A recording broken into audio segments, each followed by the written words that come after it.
existence already includes non-existence. You could say being and non-being constitute existence. Just as we know physically, sound is constituted by sound silence in very rapid alternation. So being, non-being constitute existence, and existence is something of which you may say the game is worth the candle. If it weren't, it wouldn't be. It's like that. Some people try to say there is good and bad with small g and small b, and they together constitute good capital G. Or one might say that humanity is, and the good of humanity, is a curious combination of beneficence and rascality, of reason and passion. And if human beings didn't have those two sides, they would be less than human. Man is in a certain sense redeemed by his passions, redeemed by being something of a rascal. Because if he weren't, he would be like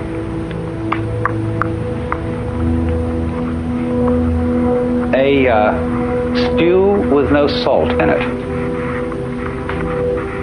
The salt somehow is something that in a large quantity is horrible, but in a certain small quantity delightful. And so everybody has to be salted with a certain amount of unrespectability.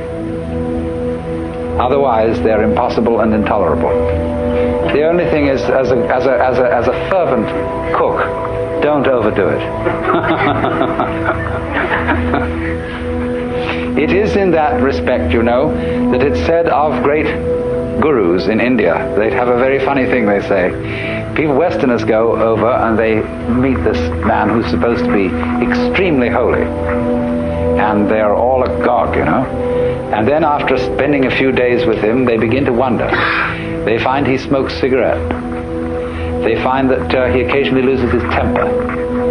And they begin to think, well, is this man so holy after all? I mean, he surely should not be dependent on these little habits and luxuries and so on. And then they find he has a girlfriend. And then they leave because they're so scandalized. Well, then the Hindus say, now you shouldn't get so upset about this, because if this man didn't have a few little vices, he would cease to manifest. He would simply disappear. He has to have these things to keep him grounded, to keep him in the world. Or if suddenly, you know, he gets terribly angry with a certain student and seems to lose his temper, they say, oh, no, that's a tactical anger.